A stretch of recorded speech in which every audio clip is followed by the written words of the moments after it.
जय हिंद साथियों, मैं विकास स्वागत करता हूं आप सबका अपने YouTube चैनल विकास एकेडमी पर। आज हम डिस्कस करने वाले हैं जीके जीएस के 50 महत्वपूर्ण प्रश्न जो जूनियर शिक्षक भर्ती में सामान्य विषय सामान्य अध्ययन से आएंगे। तो सभी के सारे प्रश्न बहुत ही इम्पोर्टेंट हैं। 50 प्रश्न सारे अंत तक देख के चलेंगे और सभी को याद करके चलेंगे। जिसने भी चैनल को सब्सक्राइब नहीं किया है, चैनल को सब्सक्राइब जरूर कर लें और वीडियो को लाइक करना ना भूलें। पहला प्रश्न है, प्रिंस ऑफ वेल्स कप किस खेल से संबंधित है? तो इस कप की बात करें, ये किस खेल से संबंधित है? ये गोल्फ से संबंधित है, प्रिंस ऑफ वेल्स कप। अगर आपसे पूछ दिया जाए चैंपियन ट्रॉफी, नेहरू ट्रॉफी और आगा खां कप किस खेल से संबंधित हैं, तो तीनों के तीनों हॉकी से संबंधित हैं, सभी लोग याद रखेंगे। अगर आपसे पूछ दे एब्रा कप या किंग कप किससे संबंधित है, तो पोलो से संबंधित है, सभी लोग याद रखेंगे। डेविस कप बहुत पूछा जाता है, डेविस कप किससे संबंधित है? तो इस प्रश्न का सही आंसर हो जाएगा टेनिस से। टेनिस से संबंधित है डेविस कप। चारों के चारों सभी लोग आप लोग याद करके चलेंगे, पॉइंट करके चलेंगे। आते हैं, यहाँ से क्वेश्चन जरूर पूछ देता है पेपर में।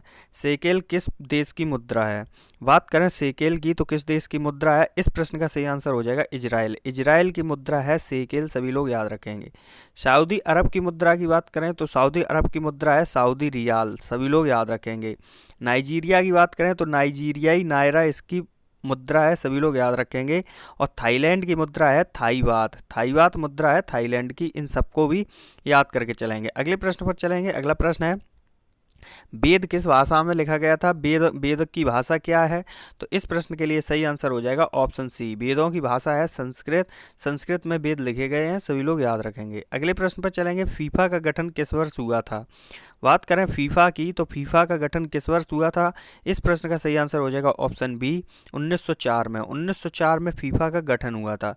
अगर अब आपसे पूछ दिया जाए कि फीफा का फुल फॉर्म क्या है, तो फीफा का फुल फॉर्म है federation international D football association. वर्तमान अध्यक्ष की बात करें तो गियानी इन्फेंटिनो इसके वर्तमान अध्यक्ष हैं। और अगर बात करते मुख्यालय की कि फीफा का मुख्यालय कहाँ है, तो ज्यूरिख स्विट्जरलैंड में इसका मुख्यालय है, इसको सभी लोग याद रखेंगे। अगले प्रश्न पर चलेंगे। अगला प्रश्न है, लोकसभा को समय से पूर्व भंग करने का अधिकार किसके पास होता है? तो इस प्रश्न का सही आंसर हो जाएगा ऑप्शन सी, राष्ट्रपति के पास अधिकार होता है लोकसभा को समय से पूर्व भंग करने का, या फिर लोकसभा या और राज्यसभा के किसी भी सत्र को बुलाने का। अगले प्रश्न पर चलेंगे। अगला प्रश्न है, रघुवीर सिंह मेमोरियल कप किस खेल से संबंधित है? रघुवीर सिंह मेमोरियल कप की बात करें तो ये आपका फुटबॉल से संबंधित है, इसको भी सभी लोग याद रखेंगे। फुटबॉल से संबंधित है रघुवीर सिंह मेमोरियल कप। अगले प्रश्न पर चलेंगे। अगला प्रश्न है, विदाउट फियर पुस्तक के लेखक कौन हैं? विदाउट फियर पुस्तक की बात करें तो इसके लेखक हैं कुलदीप नैयर, सभी लोग इसको भी याद रखेंगे। विदाउट फियर के लेखक कुलदीप नैयर हैं, ऑप्शन डी बिल्कुल सही आंसर हो जाएगा। अगले प्रश्न पर चलेंगे, राष्ट्रपति किस सूची के विषयों पर अध्यादेश जारी नहीं कर सकता? तो इसको सभी लोग याद रखेंगे, राज्य सूची के विषयों पर राष्ट्रपति अध्यादेश जारी नहीं कर सकते हैं। अनुच्छेद 213 के तहत राज्य का राज्यपाल राज्य सूची पर अध्यादेश जारी कर सकता है, ये सभी लोग याद रखेंगे। बाकी राष्ट्रपति संघ सूची या संवर्ती सूची पर अध्यादेश जारी कर सकते हैं, सभी लोग याद रखेंगे। अगले प्रश्न पर चलेंगे। अगला प्रश्न है, नहरें बनाने वाला दिल्ली का पहला सुल्तान कौन था? ऐसा कौन था जिसने नहरों का निर्माण करवाया था? इब्राहिम लोदी, बैरम खान, मीर अली अकबर या गयासुद्दीन तुगलक? तो इस प्रश्न का सही आंसर हो जाएगा ऑप्शन डी, गयासुद्दीन तुगलक। गयासुद्दीन तुगलक ऐसा पहला सुल्तान था जिसने नहरों का निर्माण करवाया था। अगले प्रश्न पर चलेंगे, लूनर कास्टिक किसका अयस्क है? लूनर कास्टिक की बात करें तो ये सिल्वर का अयस्क होता है, इसको सभी लोग याद रखेंगे, ऑप्शन सी इसका सही आंसर हो जाएगा। अगले प्रश्न पर चलेंगे। अगला प्रश्न है, भारतीय संविधान में शामिल समवर्ती सूची किस देश के संविधान से ली गई है? बात करें समवर्ती सूची की, तो समवर्ती सूची किस देश से ली गई है? इस प्रश्न का सही आंसर हो जाएगा ऑप्शन बी, ऑस्ट्रेलिया। ऑस्ट्रेलिया से समवर्ती सूची ली गई है, सभी लोग याद रखेंगे। बात करें अगर पूछा जाए सूचियों का वर्णन किस अनुसूची में है, तो आपका 7वीं अनुसूची में है। 7वीं अनुसूची में सूचियों का वर्णन है, सभी लोग याद रखेंगे। अगले प्रश्न पर चलेंगे, टाइगर परियोजना किस वर्ष प्रारंभ की गई थी? टाइगर परियोजना की बात करें तो टाइगर परियोजना 1973 में प्रारंभ की गई थी। सभी लोग इसको याद रखेंगे, बहुत पूछा जाता है, सभी लोग नोट करके चलिएगा और याद करके चलिएगा। 1973 में टाइगर प्रोजेक्ट की शुरुआत की गई थी। अगले प्रश्न पर चलेंगे। पहला विश्व पर्यावरण यहाँ से एक आपका क्वेश्चन बहुत ही इम्पोर्टेंट बनेगा कि बाघ दिवस, अंतर्राष्ट्रीय बाघ दिवस कब मनाया जाता है। तो अंतर्राष्ट्रीय बाघ दिवस की बात करें तो 29 जुलाई को अंतर्राष्ट्रीय बाघ दिवस मनाया जाता है। इसको भी सभी लोग याद रखेंगे। पहला विश्व पर्यावरण दिवस कब मनाया गया था। पहले विश्व पर्यावरण दिवस की बात करें तो कब मनाया गया था, इस प्रश्न का सही आंसर हो जाएगा ऑप्शन बी 1974। 1974 से विश्व पर्यावरण दिवस मनाने की शुरुआत हुई थी। बात करें विश्व पर्यावरण दिवस कब मनाया जाता है तो 5 जून को विश्व पर्यावरण दिवस मनाया जाता है। सभी लोग याद रखेंगे। अगर आपसे 2020 की थीम पूछी जाए तो थीम थी 2020 की जैव विविधता। सभी लोग याद रखेंगे, जैव विविधता थीम थी 2020 की विश्व पर्यावरण दिवस की। अगले प्रश्न पर चलेंगे। अगला प्रश्न है, किसी देश द्वारा आयातों पर लगाया गया कर क्या कहलाता है। किसी देश के द्वारा आयातों पर लगाया गया कर क्या कहलाता है। तो इस प्रश्न का सही आंसर हो जाएगा टैरिफ। टैरिफ कहलाता है किसी देश द्वारा आयातों पर लगाया गया कर। अंतर्राष्ट्रीय बाजार में लगाए जाने वाले कर है जो आमतौर पर 5% तक होते हैं। सभी लोग याद रखेंगे। अगले प्रश्न पर चलेंगे। अगला प्रश्न है, गैस इंजन का आविष्कार किसने किया था। गैस इंजन की बात करें तो इसका आविष्कार किसने किया था। तो डेमलर के द्वारा गैस इंजन का आविष्कार किया गया था। जेम्स वाट द्वारा भाप के इंजन का आविष्कार किया गया था। इसको भी सभी लोग याद रखेंगे। अगले प्रश्न पर चलेंगे। पुराना किला किसने बनवाया था। बात करें पुराना किला तो कहाँ पे स्थित है, पहले तो यही जान लीजिए। तो पुराना किला आपका दिल्ली में स्थित है। आपसे पूछ दे पुराना किला किस नदी के किनारे स्थित है तो यमुना नदी के किनारे स्थित है पुराना किला। इसको किसने बनवाया था तो इसको शेरशाह ने बनवाया था। शेरशाह सूरी ने अपने शासनकाल में 1538 ईस्वी में इसका निर्माण करवाया था। सभी लोग याद रखेंगे, 1538 से 1545 के बीच में इसने इसका निर्माण करवाया था। सभी लोग याद रखेंगे। अगले प्रश्न पर चलेंगे। अगला प्रश्न है, विंबलडन खेलने वाली प्रथम भारतीय महिला कौन है। विंबलडन की बात करें तो विंबलडन खेलने वाली पहली भारतीय महिला सानिया मिर्जा हैं। सभी लोग याद रखेंगे। अगले प्रश्न पर चलेंगे। अगला प्रश्न है, वियतनाम का एकीकरण किस वर्ष हुआ था। वियतनाम के एकीकरण की बात करें तो वियतनाम का एकीकरण 1976 ईस्वी में हुआ था। सभी लोग इसको याद रखेंगे। 1976 ऑप्शन सी बिल्कुल सही आंसर हो जाएगा। महाभारत का फारसी अनुवाद किसके द्वारा किया गया था, किसने किया था महाभारत का फारसी अनुवाद। तो इस प्रश्न का सही आंसर हो जाएगा ऑप्शन ए बदायूनी। बदायूनी ने इसका फारसी में अनुवाद किया था। रामायण का पूछ दे, रामायण का फारसी में अनुवाद किसने किया था। तो बदायूनी के द्वारा ही रामायण का भी फारसी में अनुवाद किया गया था। बदायूनी फारसी, अरबी, उर्दू भाषा के और संस्कृत के प्रकांड विद्वान थे। सभी लोग याद रखेंगे। अगला प्रश्न है, पोलोनियम तत्व की खोज किसने की। पोलोनियम तत्व की बात करें तो इसकी खोज किसने की थी। तो मैडम क्यूरी ने। मैडम क्यूरी के द्वारा पोलोनियम तत्व की खोज की गई। सभी लोग इसको याद रखेंगे। अगले प्रश्न पर चलेंगे। अगला प्रश्न है, संविधान के किस अनुच्छेद के तहत लोकसभा में अनुसूचित जातियों तथा अनुसूचित जनजातियों के लिए स्थान आरक्षित किया गया है। एससी एसटी के लिए किस अनुच्छेद में प्रावधान है। सभी लोग ऑप्शन देंगे, आंसर देंगे। तो इस प्रश्न का सही आंसर हो जाएगा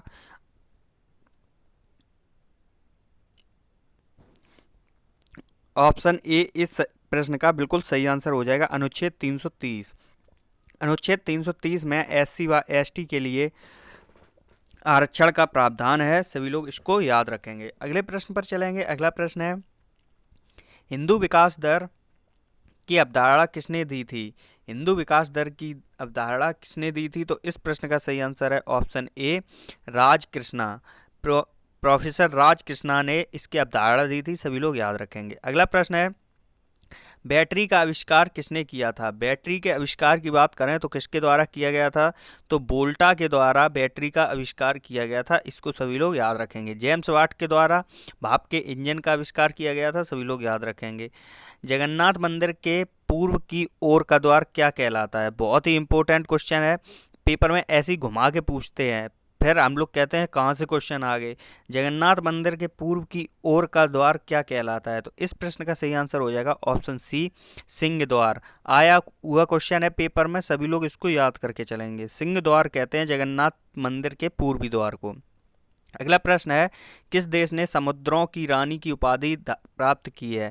किस देश को समुद्रों की रानी कहा जाता है? तो इस प्रश्न का सही आंसर हो जाएगा ऑप्शन ए, फ्रांस को। फ्रांस को समुद्रों की रानी कहा जाता है, सभी लोग इसको याद रखेंगे। ऑप्शन ए इसका सही आंसर हो जाएगा, फ्रांस। अगला प्रश्न है, भारत को प्रथम नोबेल पुरस्कार किस विषय के लिए दिया गया था? प्रथम नोबेल पुरस्कार किस विषय के लिए मिला था भारत में? तो ये इसका सही आंसर हो जाएगा ऑप्शन डी, साहित्य के लिए। साहित्य के लिए भारत में पहला नोबेल पुरस्कार दिया गया था। अब क्वेश्चन पूछ देगा, भारत में नोबेल पुरस्कार पाने वाले पहले व्यक्ति कौन थे? तो रविंद्रनाथ टैगोर को साहित्य के क्षेत्र में 1913 में साहित्य का नोबेल पुरस्कार दिया गया था, सभी लोग याद रखेंगे। अगला प्रश्न है, भारतीय संसद के अपर हाउस के नाम से किसे जाना जाता है? उच्च सदन किसे कहते हैं? बहुत ही सरल क्वेश्चन है, सभी लोग आंसर दें कमेंट बॉक्स में। तो उच्च सदन के नाम से किसे जाना जाता है? सभी लोगों को पता ही होगा, राज्यसभा को उच्च सदन के नाम से जाना जाता है। ऑप्शन बी बिल्कुल सही हो जाएगा। लोकसभा को निम्न सदन के नाम से जाना जाता है, ये भी सबको पता ही होगा। बात करें किस अनुच्छेद में राज्यसभा का वर्णन है? तो अनुच्छेद 80 में राज्यसभा तथा 81 में लोकसभा का वर्णन है, सभी लोग दोनों पॉइंट को याद करके चलेंगे। संसद की बात करें तो संसद का वर्णन 79 में है, से अनुच्छेद 79 में संसद का वर्णन है, सभी लोग याद रखेंगे। नेपाल देश का राष्ट्रीय पशु क्या है? बात करें नेपाल के राष्ट्रीय पशु की तो गाय, वहाँ का जो राष्ट्रीय पशु है वो गाय है, सभी लोग याद रखेंगे। ऑप्शन ए बिल्कुल सही हो जाएगा। अगला प्रश्न है, मोबाइल फ़ोन का आविष्कार किसने किया था? तो इस प्रश्न का सही आंसर है option D, Martin Luther. Martin Cooper की द्वारा मोबाइल फ़ोन का आविष्कार किया गया था, सभी लोग याद रखेंगे। बात करें रदरफोर्ड, तो रदरफोर्ड के द्वारा किसका आविष्कार किया गया? तो प्रोटॉन की खोज की थी रदरफोर्ड ने। प्रोटॉन की खोज की थी रदरफोर्ड ने, इसको भी सभी लोग याद रखेंगे। अगले प्रश्न पर चलेंगे। अगला प्रश्न है, लाल रुधिर कणिकाओं की आकृति कैसी होती है? लाल रुधिर कणिकाओं की आकृति कैसी होती है? तो वृत्ताकार होती है, वृत्ताकार होती है। ऑप्शन बी सही हो जाएगा इसका, वृत्ताकार आकृति होती है लाल रुधिर कणिकाएं आरबीसी की।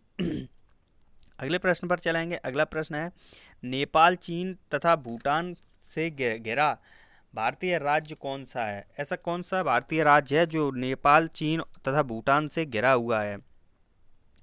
तो इस प्रश्न का सभी लोग आंसर देंगे। इस प्रश्न का सही आंसर हो जाएगा ऑप्शन बी, सिक्किम। सिक्किम ऐसा राज्य है जो नेपाल, चीन और भूटान से घिरा हुआ है। अगला प्रश्न है, किस देश को 10 लाख हाथियों का भूमि कहा जाता है? 10 लाख हाथियों की भूमि किस देश को कहा जाता है?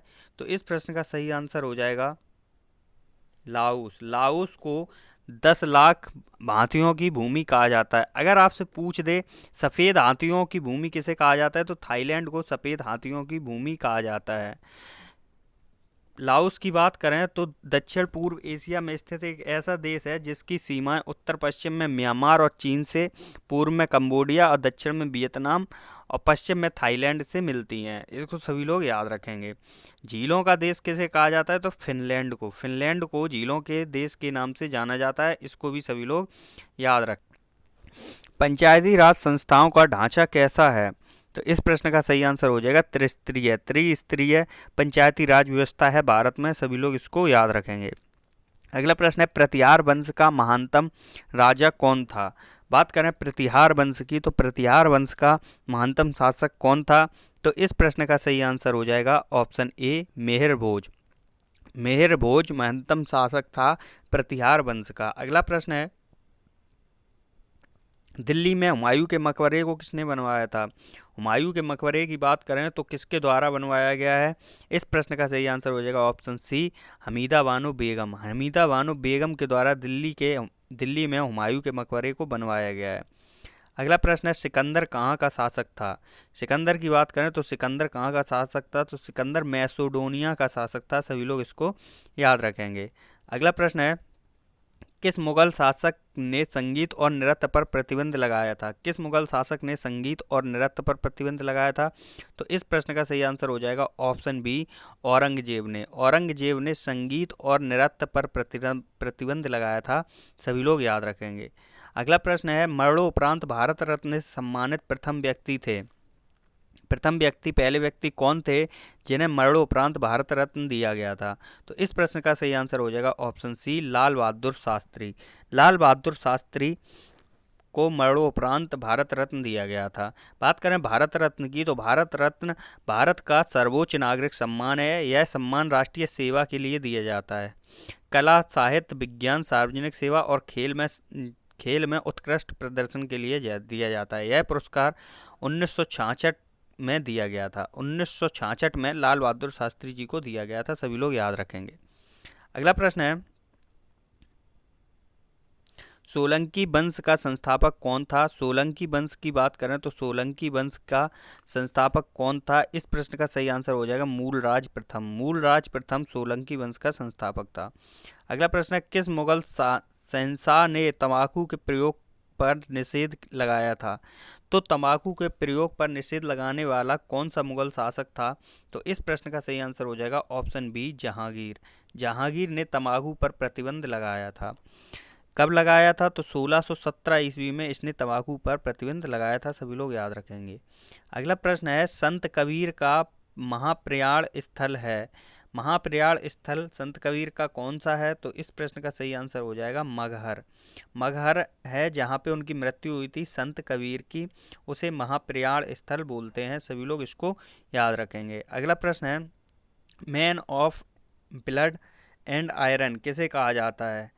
Man of blood and iron किसे कहा जाता है, तो इस प्रश्न का सही आंसर हो जाएगा बिस्मार्क को। बिस्मार्क को man of blood and iron कहा जाता है। सभी लोग याद रखेंगे। अगला प्रश्न है हृदय से बाहर जाने वाली नलिकाओं को क्या कहा जाता है। जो नलिकाएं निकलती हैं हृदय से बाहर, उनको क्या कहा जाता है। जो नलिकाएं हृदय से रक्त को बाहर भेजती हैं उनको क्या कहा जाता है, तो इस प्रश्न का सही आंसर हो जाएगा धमनियाँ। धमनियाँ क्या करती हैं, हृदय से रक्त को पूरे शरीर में भेजती हैं। और शिराओं का क्या कार्य होता है, पूरे शरीर से रक्त को हृदय में भेजना शिराओं का कार्य होता है। सभी लोग इनको याद रखेंगे। हमारे संविधान का कौन सा अनुच्छेद धर्म की स्वतंत्रता प्रदान करता है, तो अनुच्छेद 25 से 28 तक धर्म की स्वतंत्रता है। सभी लोग याद रखेंगे। अनुच्छेद 25 से 28 तक धर्म की स्वतंत्रता है। सभी लोग याद रखेंगे। छुआछूत अस्पृश्यता 17 में है। अनुच्छेद 17 में अस्पृश्यता का कानून है। छुआछूत का कानून है। अनुच्छेद 19 की बात करें तो अनुच्छेद 19 में मीडिया है। मीडिया का वर्णन किस अनुच्छेद में है, तो अनुच्छेद 19 में है। अगले प्रश्न पर चलेंगे। अगला प्रश्न है प्लासी के युद्ध के समय बंगाल का नवाब कौन था। प्लासी के युद्ध के समय बंगाल का नवाब कौन था, तो इस प्रश्न का सही आंसर हो जाएगा ऑप्शन ए, सिराजुद्दौला। सिराजुद्दौला प्लासी के युद्ध के समय बंगाल का नवाब था। अब आपसे क्वेश्चन यहाँ से पूछा जाएगा प्लासी का युद्ध कब हुआ था, तो 23 जून 1757 को प्लासी का युद्ध हुआ था। किस किस के बीच हुआ था, तो अंग्रेजों और सिराजुद्दौला के बीच युद्ध हुआ था प्लासी का। सभी लोग याद रखेंगे। अगले प्रश्न पर चलेंगे। अगला प्रश्न है होक्काइडो द्वीप कहाँ पर स्थित है। होक्काइडो द्वीप की बात करें तो कहाँ पर स्थित है, तो इस प्रश्न का सही आंसर हो जाएगा ऑप्शन सी, जापान में। जापान में स्थित है होक्काइडो द्वीप। सभी लोग इसको याद रखेंगे। अगला प्रश्न है मैपल का पत्ता कहाँ का राष्ट्रीय प्रतीक है। मैपल का पत्ता कहाँ का राष्ट्रीय प्रतीक है, तो इस प्रश्न का सही आंसर हो जाएगा ऑप्शन सी, कनाडा का राष्ट्रीय प्रतीक है मैपल का पत्ता। सभी लोग इसको याद रखेंगे। अगला प्रश्न है विश्व प्रकृति दिवस किस तिथि को मनाया जाता है। विश्व प्रकृति दिवस की बात करें तो कब मनाया जाता है, इस प्रश्न का सही आंसर हो जाएगा ऑप्शन ए, 3 अक्टूबर। 3 अक्टूबर को विश्व प्रकृति दिवस मनाया जाता है। सभी लोग याद रखेंगे। अगले प्रश्न पर चलेंगे। अगला प्रश्न है मनी प्लांट किस बैंक का एटीएम नेटवर्क है। मनी प्लांट किस देश का एटीएम नेटवर्क है, तो इस प्रश्न का सही आंसर हो जाएगा option C, Karnataka bank. Karnataka bank के नेटवर्क को एटीएम प्लांट के नाम से जाना जाता है, सभी लोग याद रखेंगे। सशस्त्र बल मेडिकल कॉलेज कहाँ स्थित है? तो इस प्रश्न का सही आंसर हो जाएगा ऑप्शन डी, अहमदाबाद। अहमदाबाद में स्थित है सशस्त्र बल मेडिकल कॉलेज। आई होप सभी लोगों को 50 के 50 प्रश्न बहुत ही अच्छे से समझ में आए होंगे। वीडियो को अंत तक देखने के लिए धन्यवाद। अपनी तैयारी को बेहतर रखिए, जुड़े रहिए विकास एकेडमी से। चैनल सब्सक्राइब नहीं किया है तो सब्सक्राइब कर लें। इस क्लास की पीडीएफ आपको टेलीग्राम पर मिलेगी। टेलीग्राम पे सर्च करिएगा विकास एकेडमी 3। विकास एकेडमी के आगे 3 लगा के सर्च करिएगा, चैनल आ जाएगा, ज्वाइन कर लीजिए। हर क्लास की पीडीएफ आपको वहीं मिलेगी। तो आप खुश रहिए, पढ़ते रहिए। चलते हैं, मिलते हैं अगले वीडियो में। तो जय हिंद, वंदे मातरम।